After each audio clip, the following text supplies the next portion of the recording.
எதுக்காக நம்ம ஆசிரியராக வந்தோம்? வேறு ஏதாவது தொழிலை தேர்ந்தெடுத்துட்டு போயிருக்கலாமா என்னமோ? ஏன் இவ்வளோ ப்ரெஷர்? நாம் ஒரு கனவோடு வந்தோம், குழந்தைங்களுக்கு எவ்வளவோ சொல்லிக் கொடுக்கணும்னு வந்தோம். ஆசிரியர்னா எனக்கு ரொம்ப பெருமையாக இருக்குது. இப்படியெல்லாம் சொல்கிறவங்களா நீங்கள்? இந்த வீடியோ உங்களுக்காக தான். வீடியோவோட முடிவில் ஒரு ஆசிரியர் அப்படின்னா காலரை தூக்கி விட்டுக்கணும் போல இருக்குது அப்படின்னு சொல்ல போகிறீங்க. வீடியோ முழுமைக்கு கேளுங்க. ஆசிரியரான அனைவருக்கும் என்னோட வாழ்த்துக்கள். உங்கள ஒருவராக இருக்கிற எனக்கு வீடியோவுக்கு சப்போர்ட்டாக சப்ஸ்கிரைப் பண்ணி பல பேருக்கு ஷேர் பண்ணுங்க. ஆசிரியர்கள் எல்லாம் தலை நிமிரட்டும். வீடியோக்குள்ள போயிடுவோமா? நம்ம பிரைவேட் ஜாப்ல இருந்தாலும் சரி, கவர்மெண்ட் ஜாப்ல இருந்தாலும் சரி, இல்லை தனியாக இன்ஸ்டிடியூஷன்ஸ் வச்சு ஏதாவது ஒரு கலையவோ இல்லை எதையோ ஒன்று சொல்லி கொடுக்குறவங்களா இருந்தாலும் சரி, சில நேரங்களில் நமக்கு ஒரு தளர்வு வருது.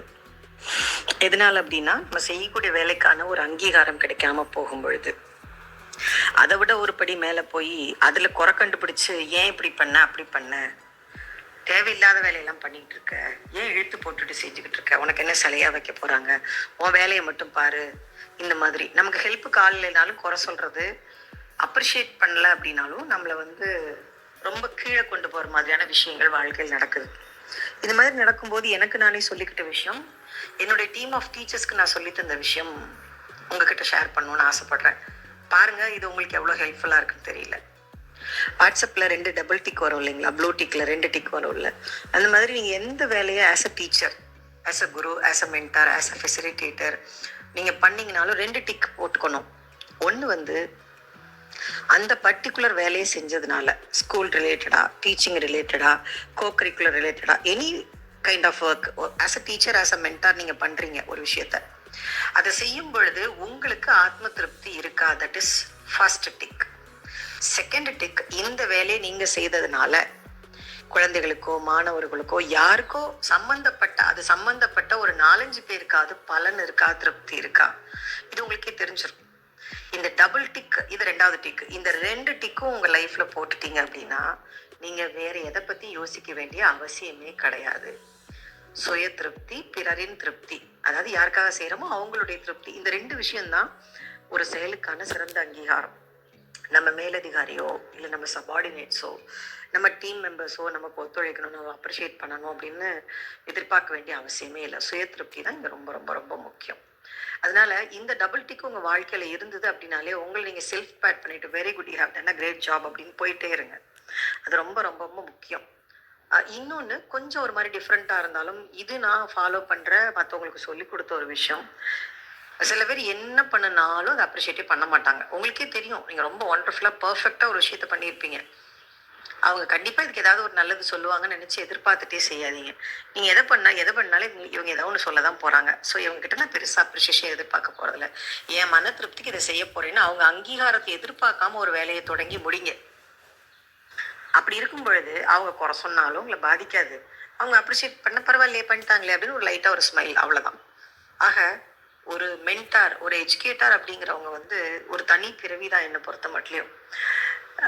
எந்த வேலை, குடும்பத்தோட எந்த வேலை, ஒரு கல்யாணம், காது குத்து, என்ன ஒரு விசேஷத்துக்கு போனாலும் சரி, எந்த கடைக்கு போனாலும் சரி, எந்த ஒரு எஜுகேஷன் நிகழ்ச்சிக்கு போனாலும் சரி, எந்த விசேஷத்துக்கு போனாலும் சரி, எதை பார்த்தாலும் இதை நம்ம டீச்சிங் ஃபீல்டில் நம்ம குழந்தைங்களுக்கு இதை எப்படி கொடுக்கலாம், இந்த மாதிரி நம்ம கிரியேட்டிவ் பண்ண எப்படி இருக்கும், இதை நம்மளுடைய ஸ்டைலில் கொண்டு அங்கே கொடுத்தா எப்படி இருக்குங்கிறது தான் ஒரு டீச்சரோட புத்தி. ஒரு தாய் எப்படி ஒரு வெளியில் போனால், ஒரு தகப்பன் எப்படி வெளியில் போனால் நல்லதை பார்த்தா நல்லதை சாப்பிட்டா தான் பிள்ளைகளுக்கு கொடுக்கணும்னு நினைப்பாங்களோ, ஒரு நல்ல ஒரு கல்வியாளர் அப்படி தான் இருப்பாங்க. இது எப்படி நம்மளை சார்ந்த, நமக்கு தெரிஞ்ச குழந்தைங்களுக்கு, நம்ம சார்ந்த நிறுவனத்துக்கு, நம்மகிட்ட வர்றவங்களுக்கு சொல்லித்தரது.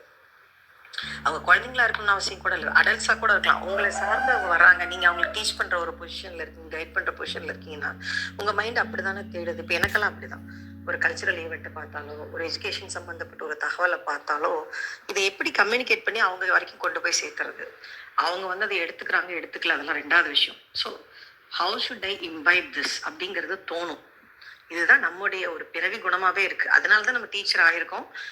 நம்ம விரும்பி வந்திருந்தாலும் விரும்பாம வந்திருந்தாலும் டீச்சர் அப்படிங்கிற அந்த ஒரு பொசிஷன் இயற்கை, பிரபஞ்சம், கடவுள், கர்மா எல்லாமே நம்ம கையில் கொடுத்துருக்கு. So let's be the givers. So சலிப்பெல்லாம் அடையாதீங்க. I know it is very tough in these days. கிட்ஸை சமாளிக்கிறது, மேலதிகாரிகளை, நிர்வாகத்தை, நிறுவனத்தை, பள்ளி தலைமை ஆசிரியர், முதல்வர், நம்முடைய குழு மக்கள் இவங்களெல்லாம் வந்து சமாளித்து, பெற்றோர்களை சமாளித்து எல்லாருடைய தேவைகளையும் மீட் அவுட் பண்ணி போகிறதுங்கிறது ஒரு பெரிய டாஸ்க் தான்.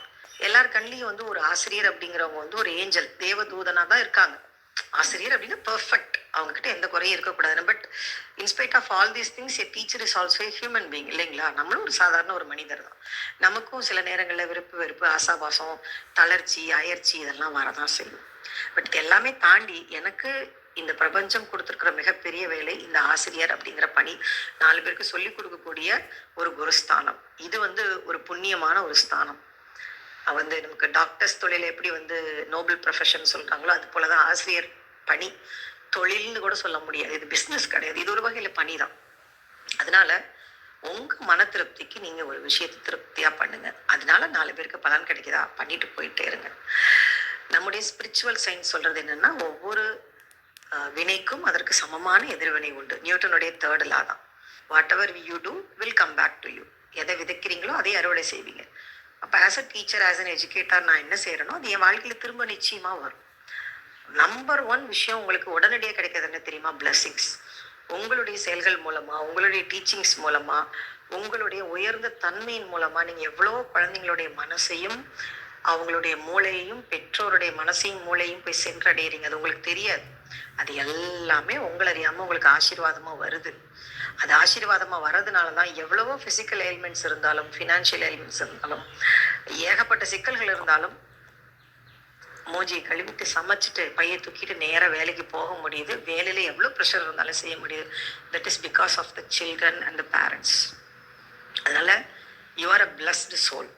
என்றைக்குமே தளர்வடையாதீங்க. இந்த ஞாயிற்றுக்கிழமை நாளில் நீங்கள் விடிஞ்சு எந்திரிச்சோன்னே இதை கேட்கணும் அப்படிங்கிறதுக்காக தான் நான் அதை சொல்கிறேன். கண்டிப்பாக உங்களுக்கான நாள் வரும். நீங்கள் இறை நம்பிக்கை உள்ளவங்க, பிரபஞ்ச நம்பிக்கை உள்ளவங்க, இல்லை பொதுவான நம்பிக்கை உள்ளவங்க, கர்ம நம்பிக்கை உள்ளவங்க, எதுவாக வேணா இருங்க, நீங்கள் செய்யக்கூடிய நற்பலன்களுக்கான பலன் உங்களை வந்தே சேரும். கடமையை செய்ய பலனை எதிர்பார்த்தேன்னு சொல்ல மாதிரி நான் பாட்டுக்கு வேலையை பண்ணிட்டு போகிறேன். My karma will bring what ever I need. அவ்வளோதான், ரொம்ப சிம்பிள். அதனால சந்தோஷமா இருங்க, ஹாப்பியா இருங்க, உடம்ப பார்த்துக்கோங்க, மனசை பார்த்துக்கோங்க. ஃபிசிக்கலா யோகா, எக்ஸசைஸ், வாக்கிங், உங்களால் என்ன முடியுமோ அதை பண்ணுங்க. உங்களுக்கு பிடிச்ச சின்ன சின்ன விஷயங்களை பண்ணிக்கோங்க. செல்ஃப் கேர் பண்ணிக்கோங்க. உங்களுக்கான நேரம் ஒதுக்குங்க. பிடித்த மனிதர்களை பாருங்க, பிடித்த இடங்களுக்கு போங்க. ஒண்ணுமே பண்ண வேண்டாமா? ஒரு கோவிலோ சர்ச்சோ மாஸ்கோ போய் சாம கண்ணை மூடி ஒரு ஓரமா இறைவனின்னு உட்காந்துருங்க. இல்லை அதெல்லாம் எனக்கு வேண்டாம் அப்படின்னு நினைக்கிறீங்களா? இயற்கை கூட போங்க. ஒரு மரத்தடியில போய் உட்காந்துக்கோங்க, ஒரு ஆற்றங்கரையில போய் உட்காந்துக்கோங்க, ஒரு கடற்கரையில உட்காந்துக்கோங்க. பேசாம இருங்க. பெருசா ஆக்டிவிட்டி ஒன்றும் வேண்டாம். பரபரப்பா எதையும் சுத்தி எல்லாம் பார்க்க வேண்டாம். இயற்கையோட அழகுல அந்த மலைகளை பார்த்து, அருவியை பார்த்து, ஆற்றை பார்த்து, கடல் அலையை பார்த்து பேசாம உட்காந்துருங்க. உங்களை நீங்க சார்ஜ் பண்ணிக்கோங்க. Self charging is very much important in these days. ஏன்னா நமக்கு டிஸ்சார்ஜ் ஆகிறதுக்கு 1000 விஷயம் இருக்கு. நம்ம கற்றுக் கொடுக்குற இடத்துலையும் சரி, குடும்பத்துலையும் சரி, வெளியிலையும் சரி. பட் சார்ஜிங் குழந்தைங்களோட இருக்கிறதுனாலே நிறைய சார்ஜ் ஆகும். நான் அதை பர்சனலாக எக்ஸ்பீரியன்ஸ் பண்ணியிருக்கேன். சார்ஜ் 2 அங்கே தான் ஆகுது. பட் அதை தாண்டி நீங்கள் செல்ஃப் கேர் நீங்கள் உங்களை பண்ணிக்கணும். உடம்பு அப்பப்போ செக் பண்ணிக்கோங்க. ஆஸ் டீச்சர்ஸ் நம்முடைய த்ரோட்டு, நம்முடைய பிபி, நம்முடைய சுகர் லெவல், நம்முடைய ஹார்ட், நம்முடைய கொலஸ்ட்ரால், இது எல்லாமே அப்பப்போ நீங்கள் செக் பண்ணிக்கணும். உங்கள் உடம்பை பார்த்துக்கோங்க. ஃப்ரூட்ஸ், வெஜிடபிள்ஸ் நிறைய எடுத்துக்கோங்க. தண்ணி நிறைய குடிங்க. ஸ்கின்னை நல்லா வச்சுக்கோங்க. சுவர் இருந்தால்தான் சித்திரம். சரியா?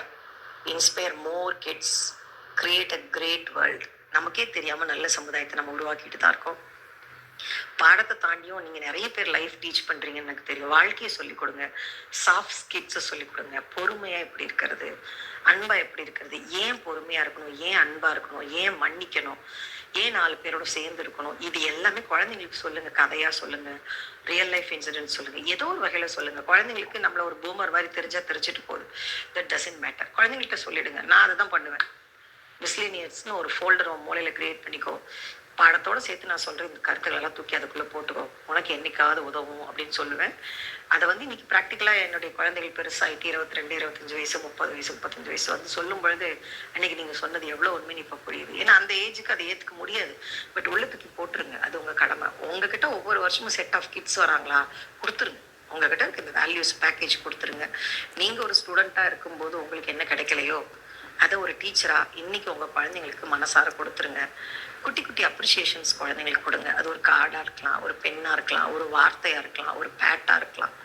அப்ரிஷியேட் பண்ணி குழந்தைங்களை முன்னேற்றி விட்டுருங்க. படிப்பு மட்டுமே வாழ்க்கை இல்லை, நம்ம கத்துக்கிற கலை மட்டுமே வாழ்க்கை இல்லை, அதை தாண்டி வாழ்க்கையில நிறைய விஷயங்கள் இருக்கு. அதெல்லாம் சேர்த்து சொல்லி கொடுக்குறவங்களுக்கு பேர் தான் குரு. ஒரு காலத்துல குருகுல கல்வின்னா என்ன சொல்லி கொடுத்தாங்கன்னு உங்களுக்கு தெரியாது கிடையாது. அந்த ஞானத்தை தாண்டியும் லைஃப் ஸ்கில்ஸையும் சொல்லி கொடுத்தாங்க. ஸோ நம்ம கடமை அதுதான். ஸோ நான் என்னுடைய கான்செப்ட்ஸ் புரிய வைக்கிறேன். That is my primary job. இதை தாண்டி லைஃப் ஸ்கில்ஸ் நான் என்னென்ன என் குழந்தைங்களுக்கு சொல்லித்தரேன், சொல்லி கொடுக்கணும். அது யார் பார்த்தா என்ன, பார்க்காட்டி என்ன, என்னுடைய டியூட்டி நான் செய்கிறேன். As a teacher, as a mentor, as an educator நான் என்னுடைய வேலையை கரெக்டாக பண்ணிட்டு இருக்கேன். ஐ ஆம் answerable to my own self. அவ்வளோதான். நான் என்னுடைய மேலதிகாரிக்கு, என்னுடைய நிறுவனத்துக்கு, என்னுடைய முதல்வருக்கு, என் தலைமை ஆசிரியருக்கு, வேற யாருக்கும் நான் பதில் சொல்கிற பொசிஷனில் இல்லை. ஐ ஆம் answerable to my own self. அவ்வளவே தான். என்னை டீச்சர்ஸ்க்கு மற்றவங்களோட மனசாட்சி ரொம்பவே பேசும். நாளைக்கு என் மனசாட்சி இதை பண்ணியிருக்கலாமேன்னு கேட்கக்கூடாது இல்லையா? அதை இன் அட்வான்ஸ் பண்ணுங்க.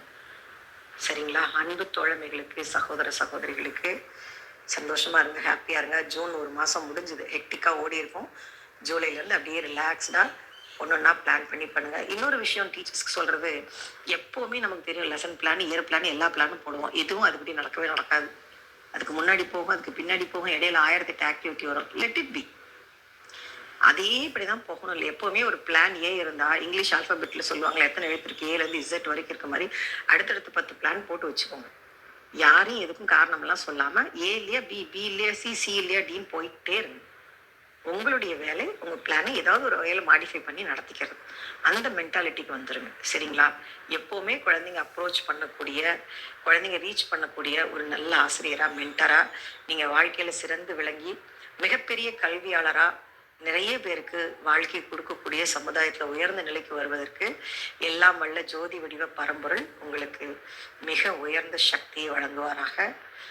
மெடிடேட் பண்ணுங்க, தியானம் பண்ணுங்க, இறைவனோட கனெக்ட் ஆகுங்க, சக்திகளை பெற்று சக்திகளை கொடுங்க. ஆசிரியர்களும் உங்களோட பணியை உற்சாகமா சந்தோஷமா இன்னி தொடங்குங்க. எதுக்காகவும் கவலைப்படாதீங்க. உடல் ஆரோக்கியத்தையும் ரொம்ப கவனமா பார்த்துக்கோங்க. வீடியோ சப்ஸ்கிரைப் பண்ணுங்க, ஆல் பெல் ஐக்கானை கிளிக் பண்ணி களில் ஒருவரான எனக்கு சப்போர்ட் பண்ணுங்க. மற்றும் ஒரு சிறந்த தொகுப்பில் சந்திக்கலாம். நன்றி, வணக்கம்.